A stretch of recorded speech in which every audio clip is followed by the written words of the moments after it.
So far, I really enjoy Marvel's Midnight Suns, having now played about 15 hours of the tactical RPG, which pulls inspiration from the XCOM games. Removing XCOM's frustrating percentage system, which caused even the most well-planned strategies to have a chance of just not working, makes the turn-based tactical combat in Midnight Suns a lot more fun.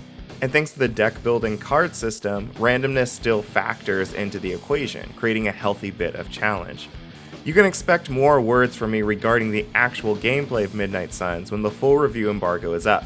For now, I want to briefly touch on an aspect of Midnight Suns we haven't really had a chance to see a whole lot of yet: the writing and story.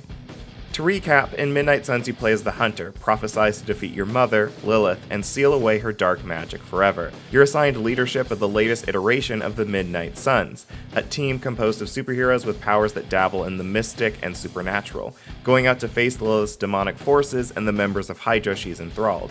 Lilith's war on humanity attracts the attention of less magically inclined heroes as well, and so your efforts are also bolstered by members of the Avengers and X-Men. Each character features their own unique abilities portrayed as cards within a deck, allowing you to switch up your strategies depending on who you bring on a mission. I wasn't expecting a story quite so action hero focused given the namesake Midnight Suns is pulling from. It's a bit by the numbers, even by the standards of superhero fiction. So major plot points can be seen coming from a mile away, and moments of grief or tragedy aren't given adequate room to fester, as the more wisecracking heroes are quick to fill the silence with jokes to liven up the situation. That's Carol and Dr. Spooky over there, here to help. So far, that's keeping the game story from being great, but it's certainly not bad by any stretch. If you've watched any of the team-oriented MCU movies, you already kind of know what you're getting with Midnight Suns. This game feels more like the MCU's lighthearted take on Age of Ultron, and less like the darker Midnight Suns comic book series. Between the major plot points, Midnight Suns allows you to explore optional, more personal side stories, and it's in those smaller interactions between the Hunter and the individual members of their team that the game manages to squeeze out some incredible moments. Building up your friendship with certain heroes unlocks additional cutscenes and conversations with them, many of which culminate in heartwarming reveals or devastating discoveries. Magic, in particular, is one of the best written characters in Midnight Suns, and her friendship arc with the Hunter, which sees the two bond over their respective struggles with their innate darkness, has been my favorite part of the game thus far. In that same respect, Midnight Suns brings incredible characterizations to the members of the Midnight Suns team, all of whom benefit from excellent voice acting. The Avengers and other non-magical heroes feel a bit boring in comparison, and maybe that's an intentional choice to further highlight the mystical and demonic personalities that make up the Midnight Suns side of the game.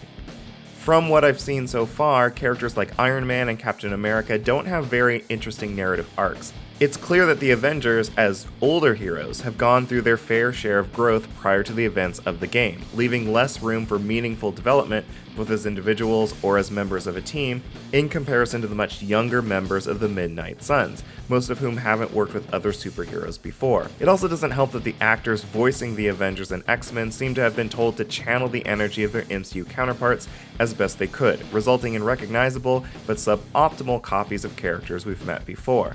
That said, as of writing this preview, I have found that Captain Marvel's arc has begun to get quite interesting, and diverge a bit from what we've seen of her character in the MCU and recent comic book storylines, which may be a sign that the game is simply taking a bit longer to turn its focus to the development of the non-mystical heroes.